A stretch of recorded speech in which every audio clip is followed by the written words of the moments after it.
Welcome to Carbon Connection, the podcast bringing you the latest insights from the front lines of climate action.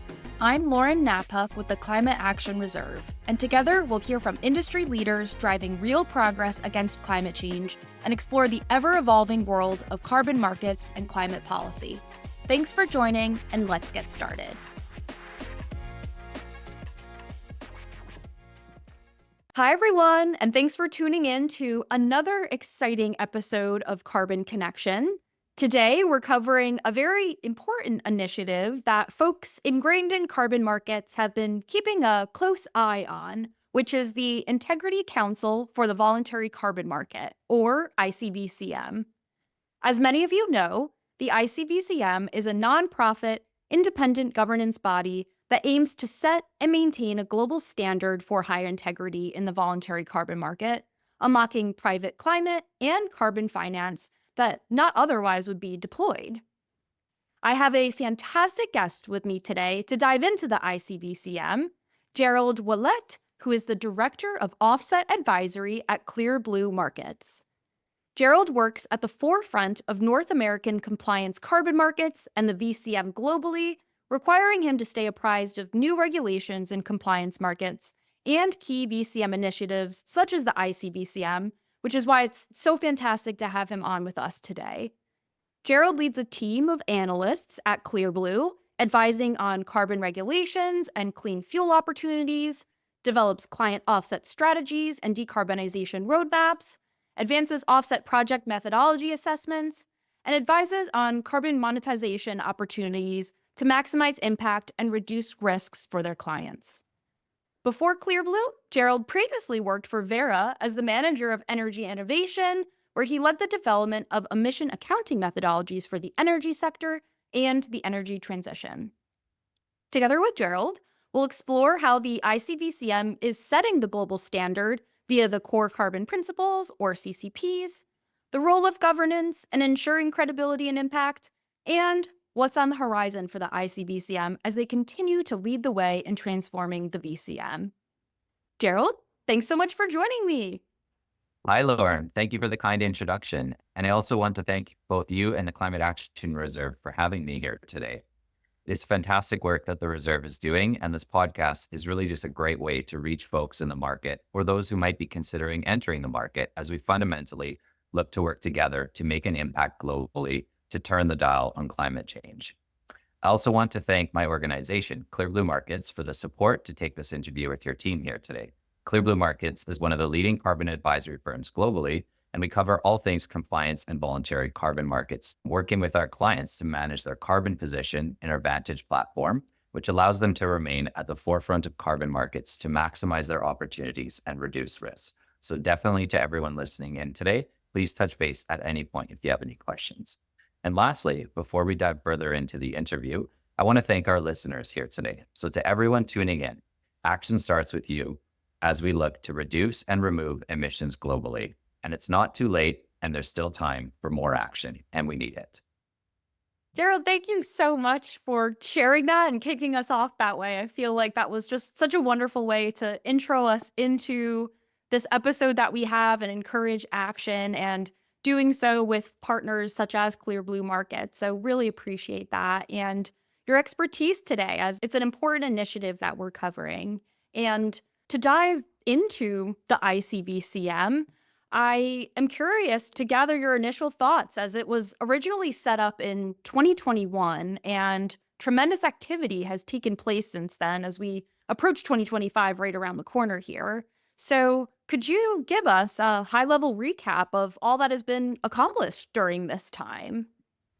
Sure. So basically, the ICVCM set out to increase the integrity and credibility of the voluntary carbon markets by really setting themselves as the leading governance body. So their goal is to raise standards across the VCM with robust yet achievable thresholds to achieve a consistent level of quality. What they did was put forward an assessment framework and procedures which were established to support and guide the review of standard setters in the VCM, as well as methodologies. So I think we'll dip into further details on this a bit more with some of your other questions, but I want to state that building from what you've said about the 2021 timeline, a lot has been done to date. So the review process is ongoing with some standard setters receiving approval already. And then on the methodology side, we've had some being approved as well as some that are rejected, and there's more to come. So further, I want to start with an overview of the CCPs, or the core carbon principles under the ICVCM. So these have been broken down into three distinct categories related to governance, emissions impact, and sustainable development. Within these categories, there are 10 principles, and these relate to governance, tracking, transparency, and robust and independent third-party validation and verification, specifically under the governance category.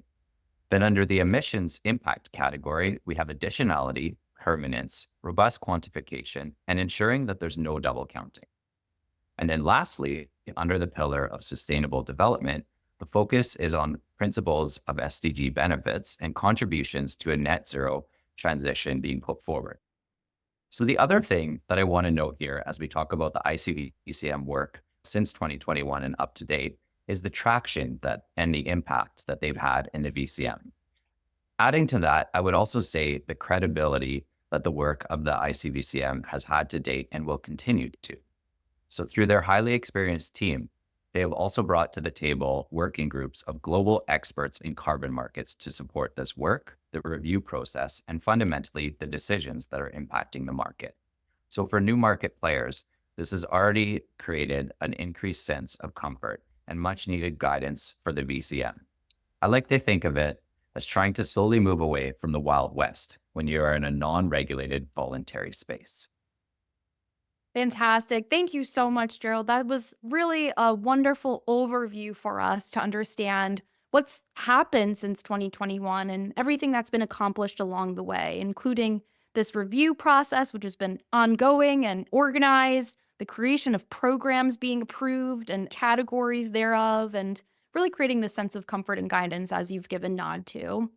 And as you've mentioned, programs specifically, and the core carbon principles as well, we have these CCPs that are defining these thresholds for high integrity carbon credits. And you've outlined what that means. And currently, there are 5 programs that are eligible to tag approved credits with the CCP label. So I'm wondering if you can share what are the current programs. And just to give a nod, I'm very proud to say that the Climate Action Reserve is one of those 5 programs that is CCP eligible. So what are the other programs that are eligible? And are there plans to review more programs for eligibility? Yeah, thanks, Lauren. So as you mentioned, at this time, we do have approval for the Climate Action Reserve, as well as the Verified Carbon Standard under Verra, the Gold Standard, ACR, as well as ArcTrees, or the Architecture for REDD+ transactions. Other programs are still in review for approval consideration include Circarbano, ERS, or the Ecosystem Restoration Standard, Isometric, Line Vivo, Pure Earth, Social Carbon, and Wilder Carbon. So there's still quite the list of a few that are being actively reviewed, and it remains unknown right now as to when we'll hear about the decisions for these standards. But it's definitely something that we're all watching very closely. And I think it's really important to understand that the review and approval process by the ICVCM has been rather rigorous, and in many cases has required standard setters to adjust their program rules to address concerns. So just one example of this occurred with Verra for the Verified Carbon Standard, or the VCS, where after initial review, the ICVCM requested additional information. And from the time from initial application submission to approval, that time period was about 7 months. So it's not just a slam dunk here. And I think I really want to emphasize that because it really does highlight the stringency of the work that's being undertaken here. And we've also seen a lot of programs update their program requirements to increase the alignment with their rules, and more specifically to increase that alignment with the core carbon principles, either in advance or tangential to their applications to the ICVCM. Absolutely. Thank you so much, Gerald. And that's really helpful to understand how rigorous this process is, and that the ICVCM is truly taking the time to review each one of these programs with a magnifying glass, because that's truly its purpose, is to ensure this credibility and transparency within the market so that actors, new and old, can ensure that programs that they're working with are meeting this high standard. So I really appreciate you sharing how programs are updating their work and aligning with the CCPs and ICVCM standards generally. And with these programs that meet CCP thresholds who can tag credits with the CCP label, currently those categories approved are landfill gas capture and utilization, leak detection and repair and gas systems, and ozone depleting substances, or ODS. So I'm wondering, outside of these categories, what is the status of making determinations on additional categories, as we know that there are many other sectors within the voluntary carbon market? Yeah, so as you've mentioned, Lauren, these have been the first approved project categories for CCP labeling. There are more projects, or rather methodologies, that are in review. And again, I do want to emphasize that it does take time, and rightfully so, for the review of these methodologies. And as you can imagine, part of the reason is looking at all the different criteria, especially around additionality and the stringency, but then also considering the impacts that this will have on the market, both today and going forward. So on that note, there are a few that are still being reviewed and scheduled and for a decision by the governing body. And specifically at this time, that includes most immediately the RED Plus and jurisdictional RED Plus methodologies from ART trees and under the VCS program with Vera. And we're expecting a decision for these methodologies very soon. Another one that is scheduled for decision is VM48 regarding reducing emissions from deforestation and forest degradation. And lastly, we know that the review of Cook Stove's methodologies and a decision for those is soon to come. So we're hopeful that this could be before the end of the year.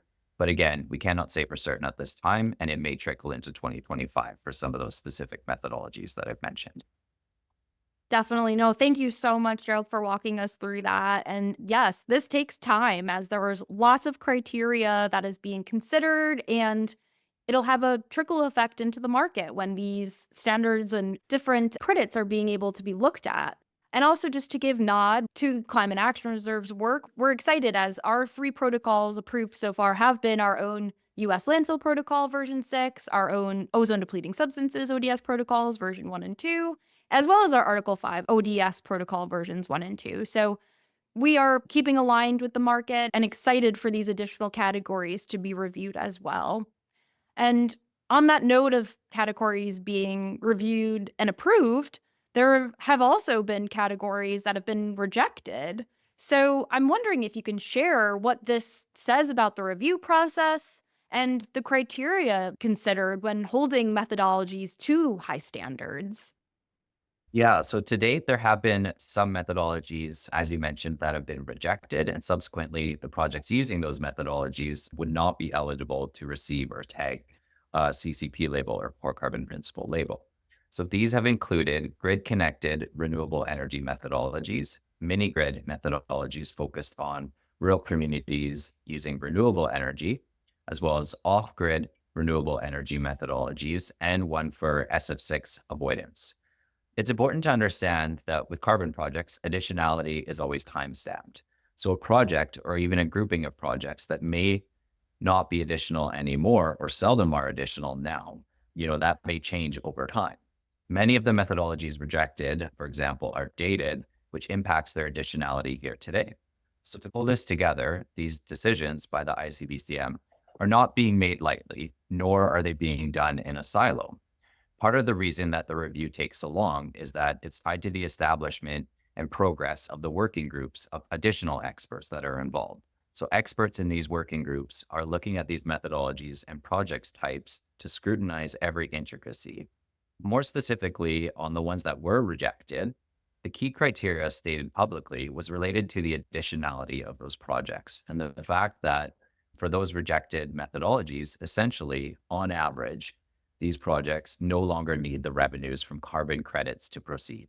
Again, there are outliers to these statements, but these have been the publicly stated rationales behind the rejections here.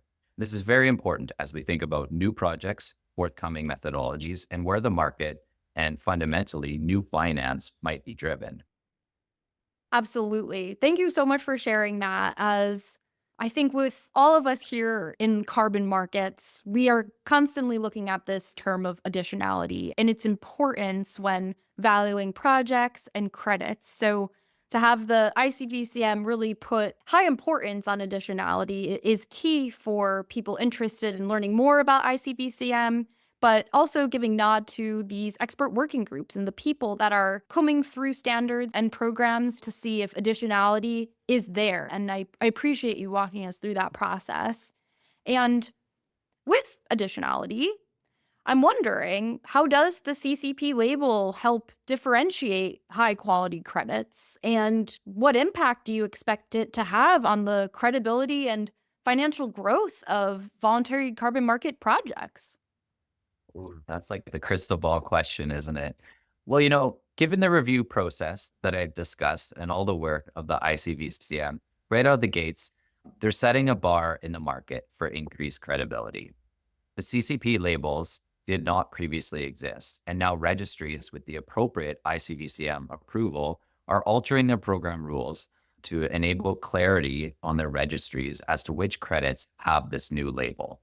So with this work, we are expecting and already seeing active growth given the pillar of added trust that is being created here for the VCM.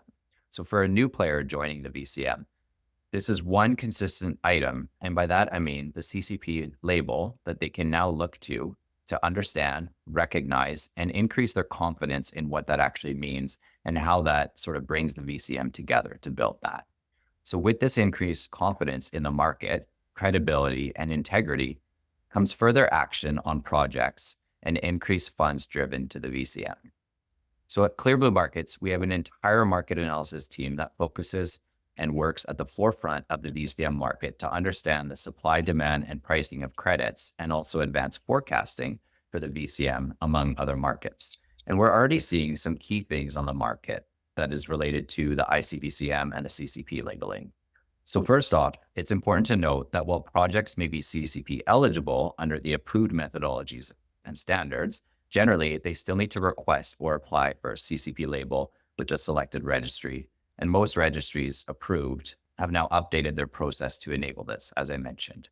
So on the data side, using just the ACR registry as an example, we saw just under 1,000 CCP labeled credits retired in September of 2024. Then as we shifted to October, we've already seen that number increase significantly with just under 200,000 CCP labeled credits being retired under the ACR registry. So just using ACR as an example. Another item that we're seeing relates to the pricing of credits. So already we've been seeing a bit of a price premium on the market for CCP labeled credits, with some of them going anywhere from 10 to 25% higher on average. So I hope that helps a little bit to just build that picture of how there's changes to the market already happening and more to come.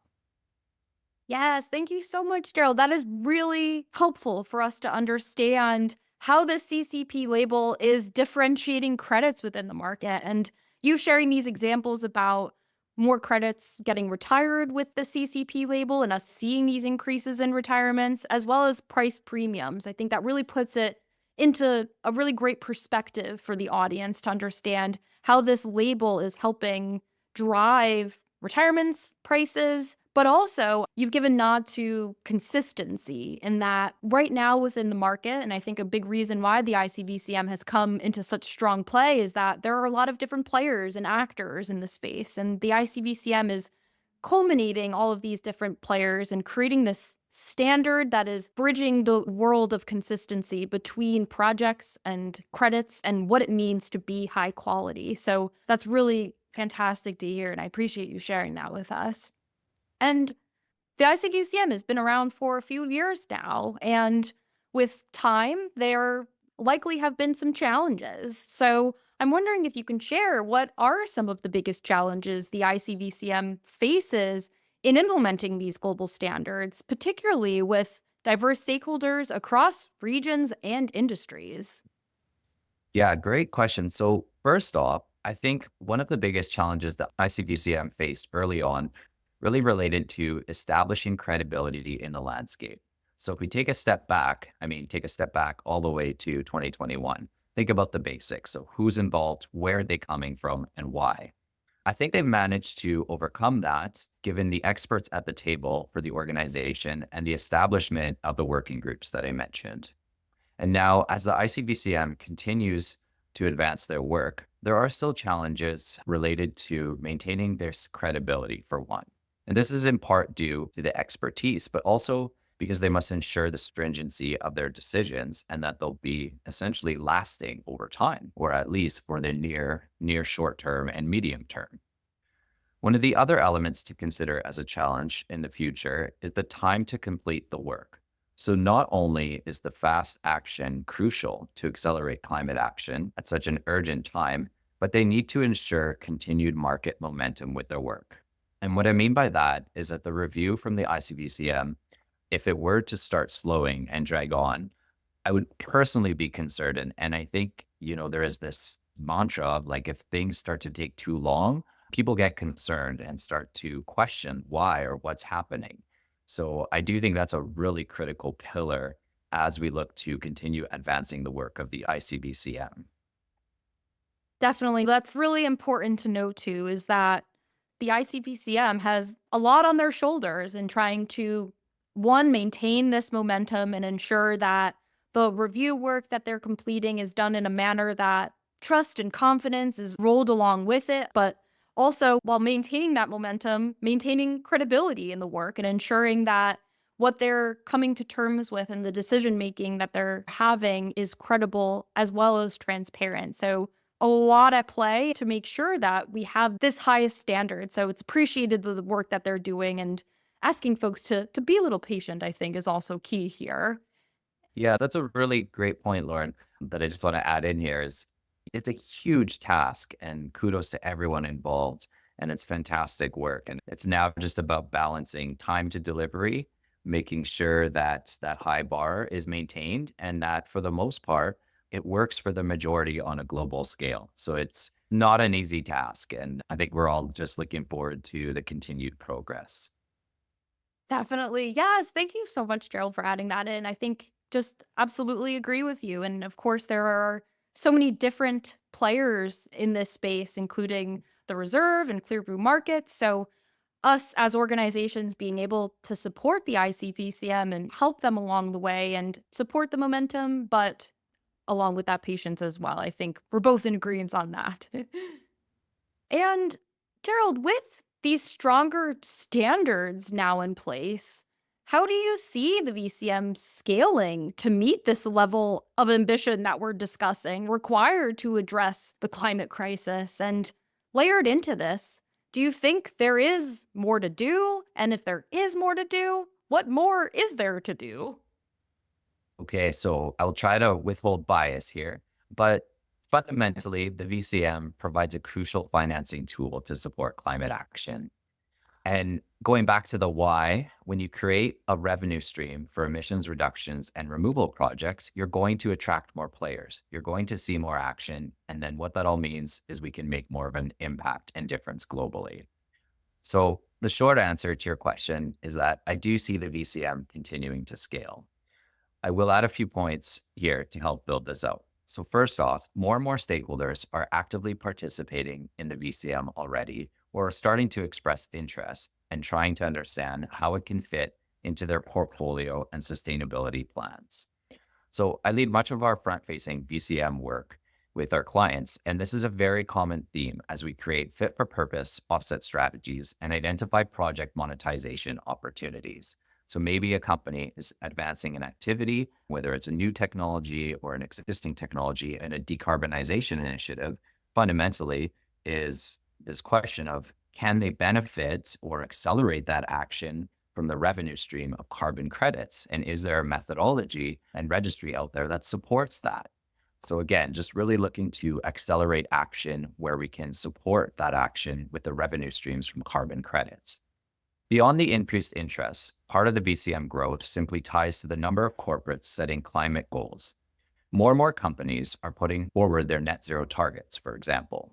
And we're also expecting accelerated interest and uptake in the VCM as a function of this. And what I mean by that further, it's not only are we seeing more targets being set, but those with existing targets and goals are accelerating them. So it's no longer just net zero by 2050, but maybe it's now net zero for your organization by 2040, as an example. So how are you getting there? And you need to start ramping up in order to achieve those goals. One area that has been starting to support the VCM scaling and can certainly do so more as we move forward is the government interest and involvement.